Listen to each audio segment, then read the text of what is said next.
الحمدللہ رب العالمین والصلاة والسلام علی سید الانبیاء والمرسلین وعلی آلہ واصحابہ اجمعین۔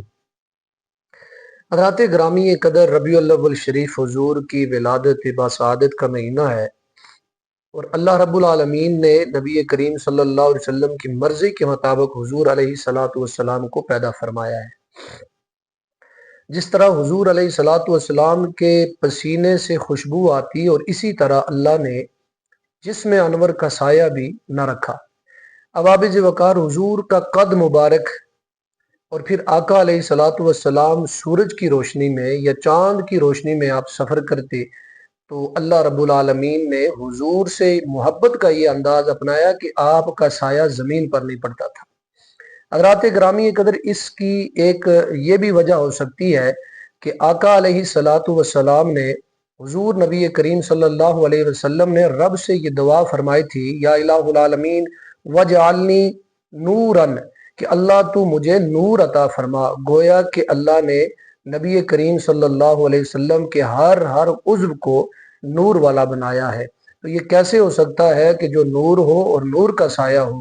ایسا ممکن نہیں۔ پھر اس کے بعد آقا علیہ الصلوۃ والسلام کی یہ شان بھی دیکھیے، یہ مقام اور مرتبہ بھی دیکھیے کہ اللہ رب العالمین نے حضور کو یہ مقام اور مرتبہ بھی عطا فرمایا ہے کہ میرے کریم آقا علیہ الصلوۃ والسلام کے جسم مبارک پر کبھی مکھی تک نہیں بیٹھی، کبھی مچھر جون تک نہیں بیٹھی۔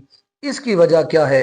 حضرت امام فخر الدین رازی رحمت اللہ تعالی علیہ اس روایت کو نقل کرتے ہیں، اور پھر علامہ حجازی وغیرہ سے بھی منقول ہے کہ بدن تو بدن آپ صلی اللہ علیہ وسلم کے کپڑے مبارک پر مکھی تک نہیں بیٹھی، مچھر تک نہیں بیٹھا، آپ کے جسم سے کھٹمل تک نہیں لگا۔ اس کی وجہ یہ تھی کہ اللہ رب العالمین نے حضور علیہ الصلوۃ والسلام کے جسم مبارک کو نور بنایا تھا۔ مکھی کیسے بیٹھتی، مچھر کیسے بیٹھتا؟ عام انسانوں کے جسم میں بدبو پیدا ہو جاتی ہے، گندگی پڑ جاتی ہے، تو اس پہ مکھیاں بھی بیٹھتی ہیں، مچھر بھی بیٹھتے ہیں، کھٹمل بھی بیٹھتے ہیں۔ لیکن آقا علیہ الصلوۃ والسلام کو رب نے یہ وہ مقام، یہ وہ مرتبہ عطا فرمایا کہ حضور نبی کریم صلی اللہ علیہ وسلم کے جسم مبارک سے خوشبوؤں کے حلے اٹھا کرتے تھے۔ اور یہ پھر کیسے ہو سکتا ہے کہ اللہ اپنے نبی کو صاف اور ستھرا اور الجھا اور نور نہ رکھے؟ تو اللہ رب العالمین نے اپنے محبوب علیہ الصلوۃ والسلام کو نور عطا فرمایا۔ وہ نور کی صورت یہ تھی، نہ حضور کا سایہ زمین پر پڑتا، نہ آقا علیہ الصلوۃ والسلام کے بدن پر کبھی مکھی بیٹھی، نہ کبھی مچھر نے حضور علیہ الصلوۃ والسلام کے جسم کو کاٹا۔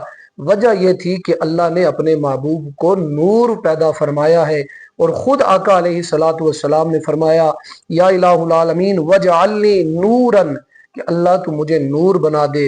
اللہ نے اپنے محبوب کے ہر عضو کو نور بنایا۔ تو